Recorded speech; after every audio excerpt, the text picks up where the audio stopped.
Oh, right. IQ session number 85. Wow. And this one's all about me, so I like it. 85's good. And you're just here for the good looks? I am. And the occasional joke. Okay, awesome. Sounds good. Well, wait for them. Very occasional. Well, this one's all about kind of my health journey, really. Because I've spent thousands and thousands. I'd hate to add up the amount of money that I've spent on seeing specialists and thyroid specialists and naturopaths and doctors and natural doctors and like everyone, gynecologists, all that kind of stuff, just to try and work out trying to achieve optimal health, really. Because I guess a bit of my backstory is that for what I was doing, for how healthy I perceived, like I would say that I am, how fit I am, I'm lean, I'm strong, I exercise every day, I get vitamin D, clearly. I drink lots of water. To me, because I do those things, to me that equates to I should feel healthy, fit and strong and phenomenal, have optimal health, be energetic and that kind of thing all the time. But I wasn't. So I was getting really frustrated because I was doing all this good stuff for my body and for my health, but I was still kind of getting nowhere, really. Yeah. Asking lots of dumb questions. What's wrong with me? Why does this happen to me? And what those look like is I would bloat even after eating a freaking salad. That would piss me off because it's a friggin' salad.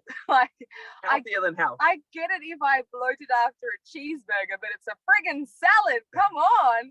That kind of thing. And I'm not talking about like a little bloating, oh, I've got a little tummy. I'm talking like I go 9 months pregnant and it is incredibly painful and sore. And then all the flow and effect from that comes into my ear.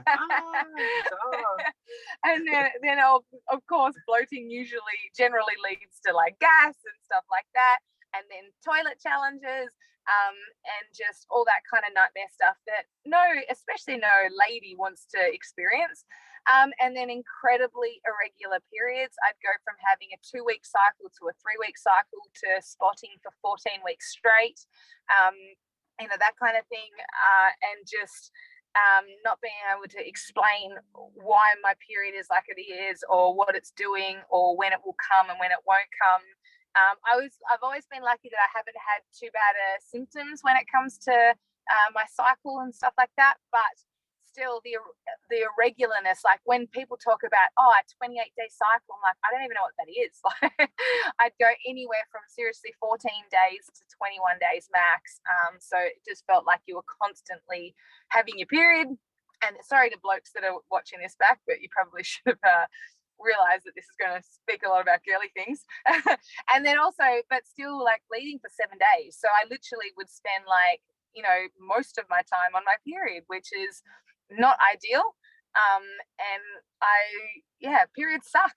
You don't want to be doing like that all the time. Preach, sister, preach. And then just feeling generally unwell, whether it be sluggish and tired or just not bouncing back, gaining weight easily.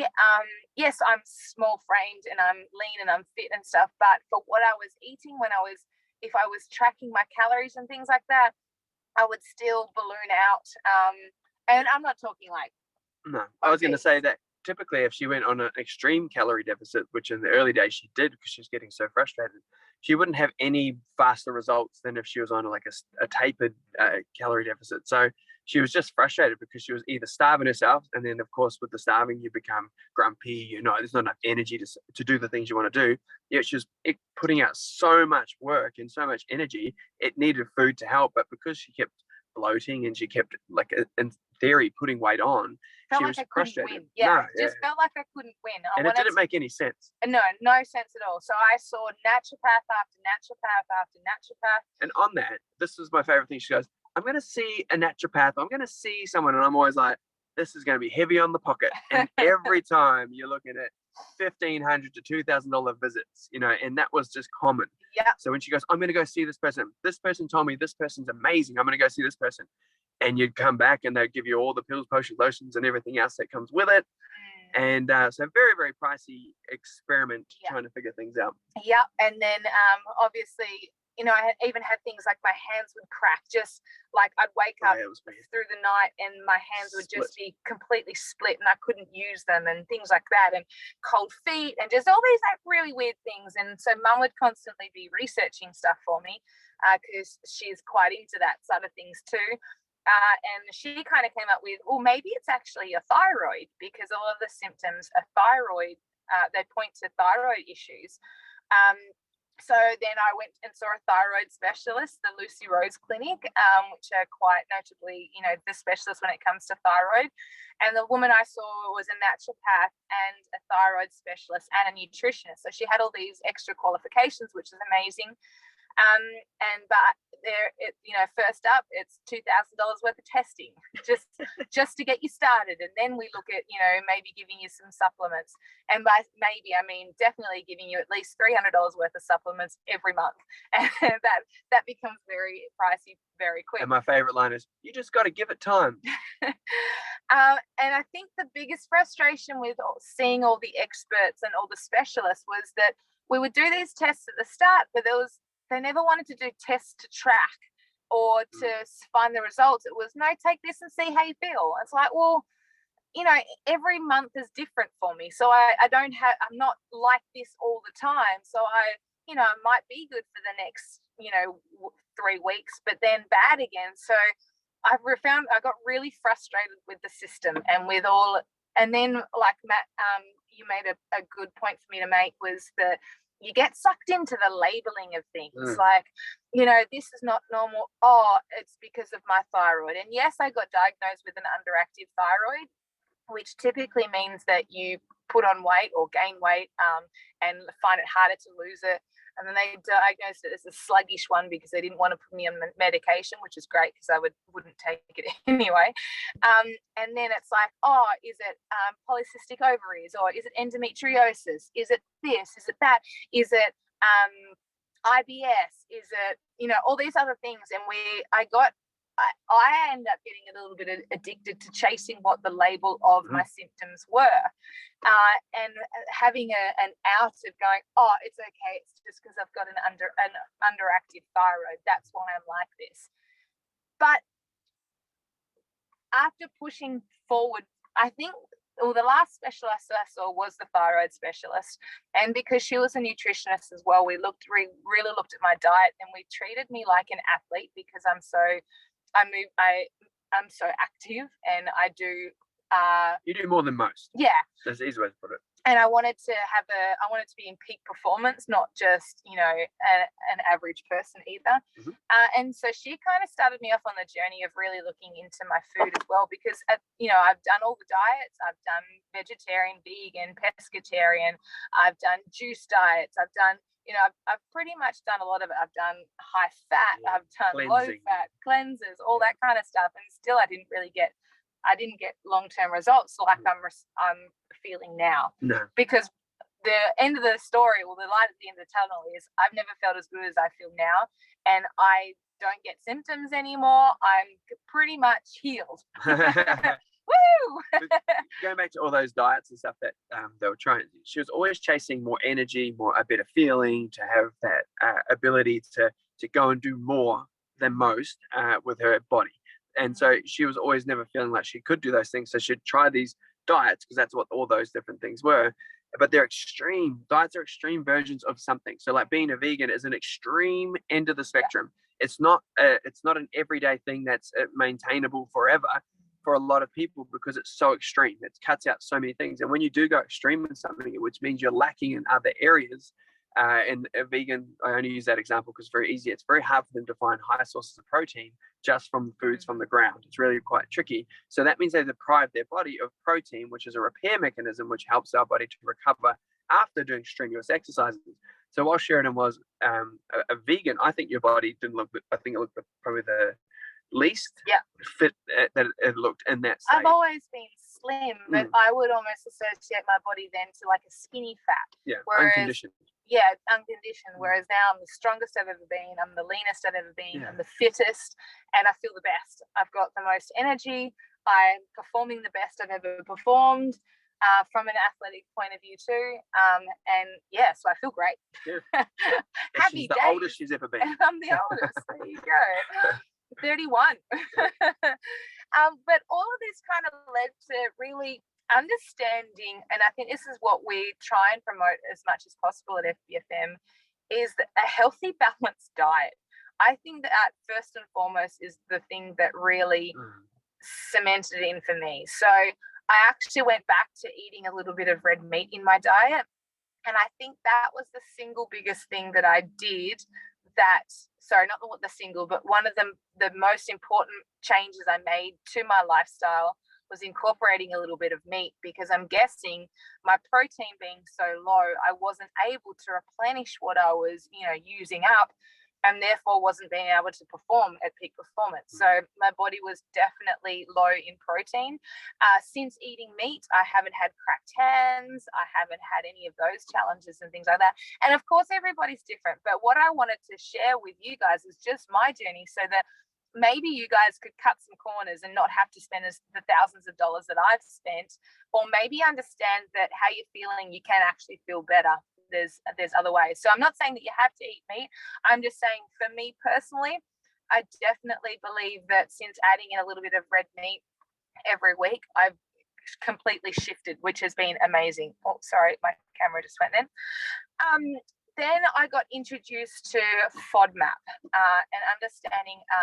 I had to go on an elimination diet for 6 weeks to work out what FODMAPs were irritating me, because the whole salad thing, eating a salad and then being bloated and all that kind of stuff. Or one day I'd eat bananas and I'd be fine. The next day I'd eat them and I would be like, terrible. And so I just couldn't work it out, because it wasn't that bananas were not working for me, because one day I can eat them, but the next I couldn't. But what I love about understanding FODMAP diets, it doesn't mean that you particularly have, a fructose intolerance or oligosaccharides or anything like that. But it educated me on the fact that things need balance, and too much of anything is not a good thing. Yep. And what I learned was that for me, I can have 4 strips of sun-dried tomatoes. Tiny little strips.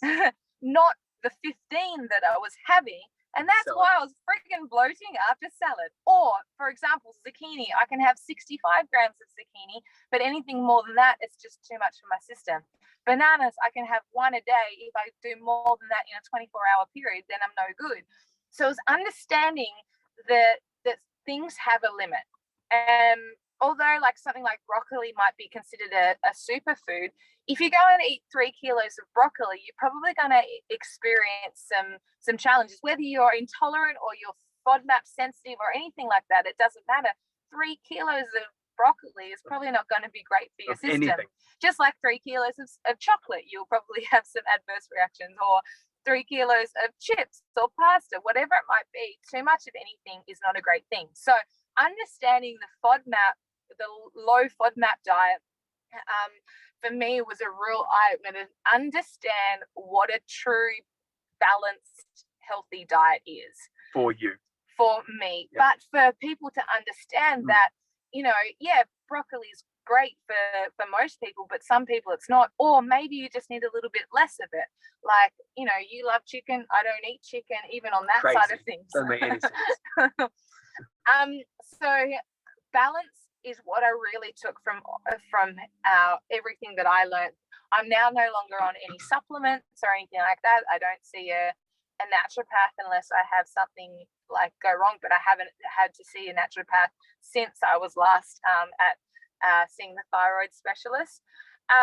Can I jump in there real quick? Please. One of the things when Sheridan was going through the FODMAPing and all that sort of stuff, it was very time consuming. So it wasn't a quick fix. You didn't find out within 2 days everything. It was, she had to trial foods and then see how they reacted, and then trial over that threshold to see if that reacted. And it was a bit of a process. So that took a few weeks and months to make it happen for her to have a really clear understanding of where and the foods that she can have and just how many of those things she has. The cool part is for us as humans is we all eat the same foods. It's easy to find out the foods that are flaring you up because we generally eat the same every week. We do not go out and try new things every week. We eat the same veggies, we eat the same meats, we eat the same everything. It's easy to find which one of those things and the volume that is blowing you out. So Sheridan's salad, she just had to dissect the salad and work out what it was. Yeah. And it came down to those little tiny strips of sun-dried tomatoes were blowing her out of the water because we love them. They taste delicious. So it doesn't mean that Sheridan can't eat those things. It just means that she knows she has to eat a very little amount of them to enjoy them.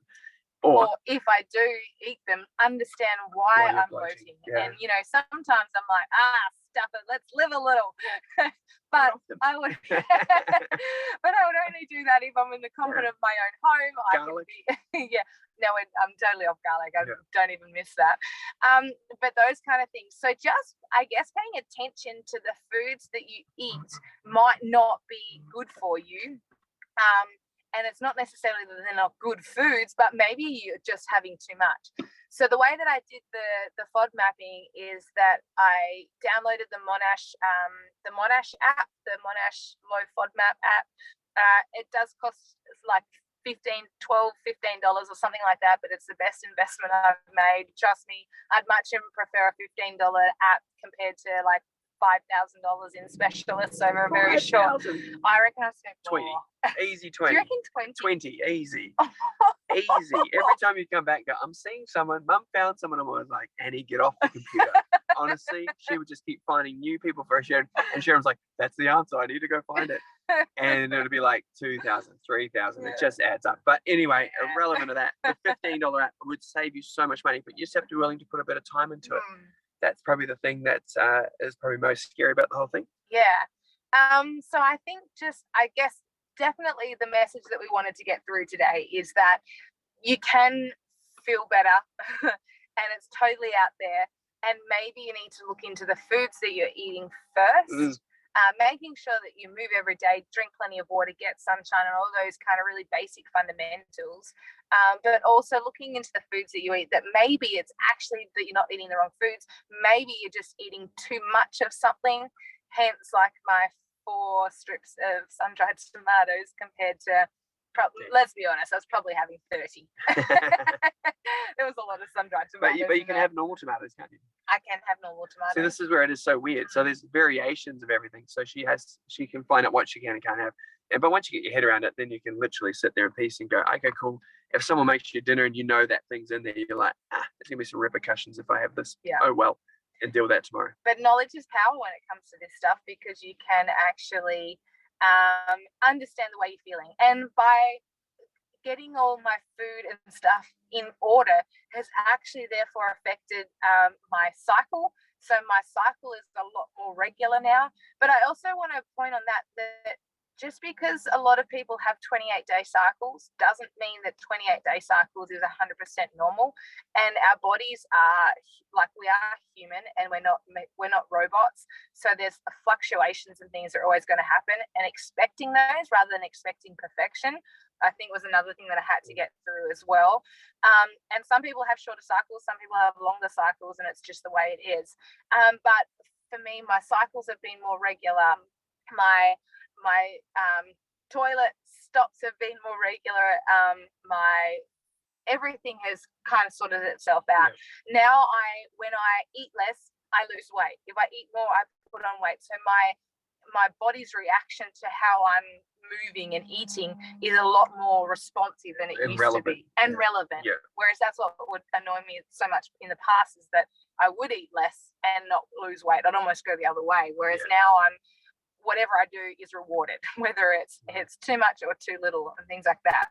So that's pretty much my story. Balance. I feel amazing. And it's just making sure that, you get that balance that's right for you. And of course, we're here to help chat and map out maybe some potential hazards for you.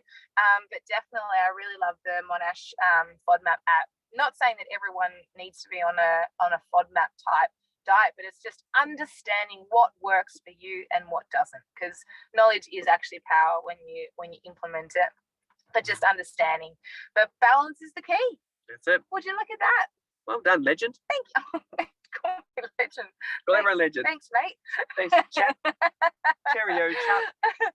Well, I hope this has brought some sort of clarity or maybe some aha moments. I've definitely learned some aha moments. It's been great. Cycles, all that stuff. There's definitely no harm in going and getting your bloods done and tested for different bits and pieces, and getting them to check for, what's your vitamin D levels, like your iron levels.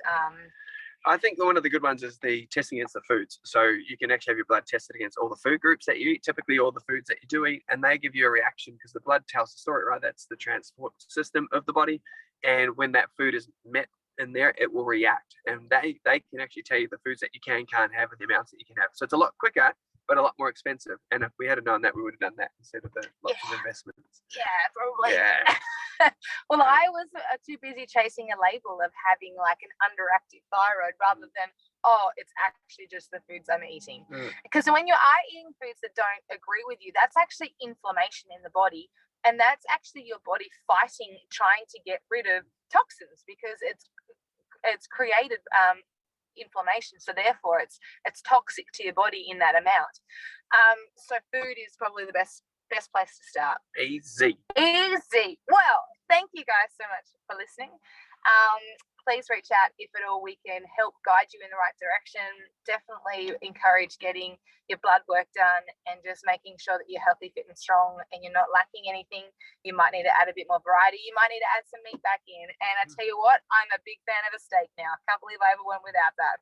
I think also if you've always done something for so long and you're still having challenges, and you've thought that you can't have or you can have these foods, and you go and get it tested, you might find out that some of the foods that you thought you could have, because back then you could, but your body's changed, you no longer can have. So don't just do it because of what you've known in the past and what you've been told. If you go and get these things tested, you may find that you're just eating the wrong foods regardless, and some of the foods that you thought you couldn't have, you're meant to be having anyway. And some do say that your body does a reset every 7 years. So maybe 7 years ago, I used to be highly, highly intolerant of dairy, and now I'm not so bad. So there you go. But every 7 years, maybe look into that. Don't know if there's any truth to that, but it kind of made sense to me. Anyway, we're rambling now. Yes, we are. Thank you guys for listening. If you have any questions or topics that you would like us to discuss, please let us know. Please share these around or reach out if you need anything. We love you. Thank you so much, and we'll see you next week for the next one. Thanks, legends. Mwah, mwah, mwah. You're a legend too. Thank you. You're a legend too.